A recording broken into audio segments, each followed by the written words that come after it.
Let's begin with news of day. This new wave of attacks in the war with Iran. The U.S. military says it carried out what it calls defensive airstrikes after shooting down Iranian drones over the Strait of Hormuz. Iran responded by firing missiles and drones at U.S. targets, including at Kuwait. The Ayatollah released a new statement this morning calling on his country to stand together against an enemy looking to create division. CBS News senior national security correspondent Charlie D'Agata is monitoring developments from our D.C. bureau and joins us now. So, Charlie, break down. I mean, it feels like the president's been talking about a deal. We are so far away from that at this point. It certainly feels that way. Good morning, Vlad. So officials that we spoke to this morning are looking at multiple events over the past 24 hours. U.S. officials tell us, CBS News, that U.S. forces in the region launched strikes against an Iranian site that posed a threat to U.S. forces. So Iran launched a counterattack, including drones and a ballistic missile, as you said, toward Kuwait. So officials say that was successfully intercepted by Kuwaiti forces. And in a statement from Central Command just a few moments ago, they called it an egregious ceasefire violation after Iranian forces launched 5 one-way drones that posed a clear threat in or near the Strait of Hormuz. All of those drones are intercepted by U.S. forces.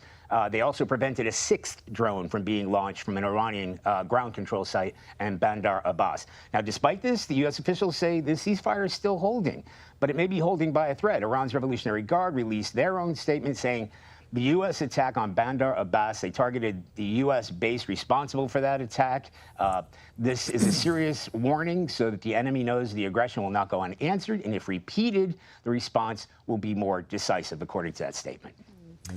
Charlie, I also want to get your reaction to something that the president said yesterday, a warning, if you will, to a U.S. ally. He was in the cabinet meeting. This was in response to a question about the Strait of Hormuz. Let me play it for you. Nobody's going to control it. We're going to watch over it. We'll watch over it, but nobody's going to control it. That's part of the negotiation that we have. They would like to control it. Nobody's going to control it. It's international waters, and Oman will behave just like everybody else, so we'll have to blow them up. They understand that. They'll be fine. What's the reaction to that been so far?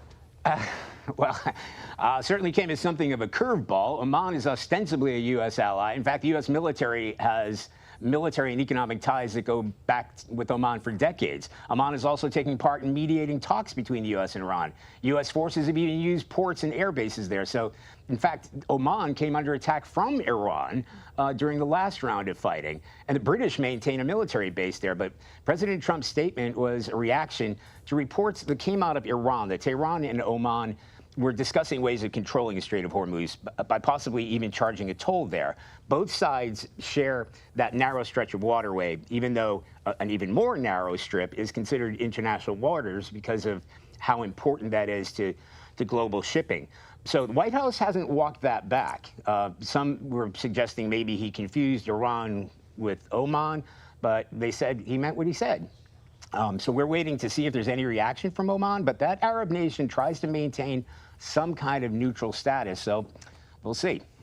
Wow. All right. So we're hearing Israel also, Charlie, is ramping up attacks in Lebanon, where it's now declared a new combat zone. Bring us up to speed there.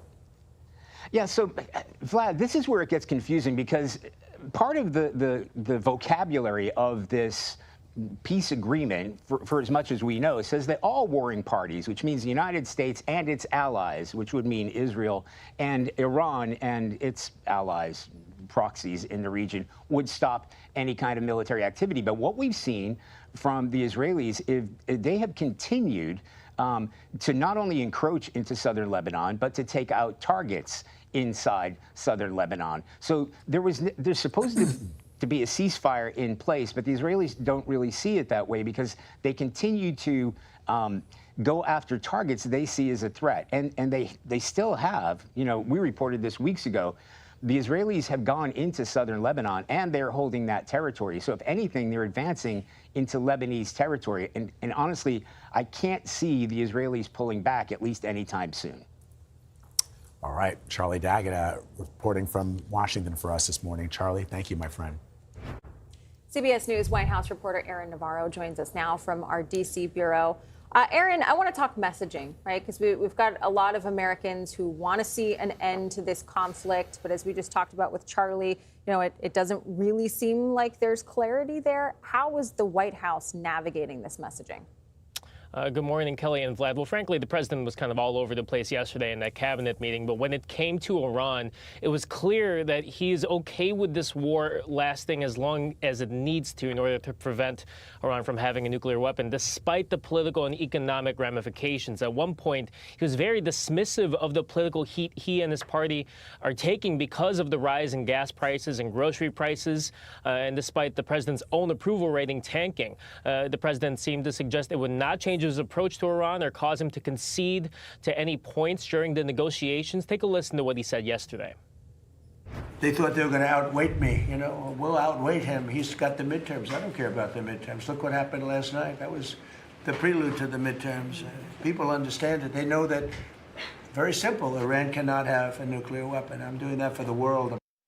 Now, his mention of the Texas runoff elections on Tuesday, where his endorsed candidate beat incumbent Senator John Cornyn, saying that that would be a prelude for November, that doesn't really show in any polling results. Yes, the president has had success with Republican primaries, but most polls show that the Democratic Party has the advantage when you look at the general elections this November. But part of his messaging suggests that he's really prioritized the war with Iran, preventing them from having a nuclear weapon over the domestic issues that it has caused. He has referred to gas prices and the rise in them as peanuts. He has thanked Americans who have had to, quote, deal with it in terms of the rise in prices, and has suggested that letting Iran have a nuclear weapon preventing them, rather, is worth the economic pain. So the president is definitely still trying to hone in on his messaging, but it's unclear if that will become more focused as the midterms draw closer.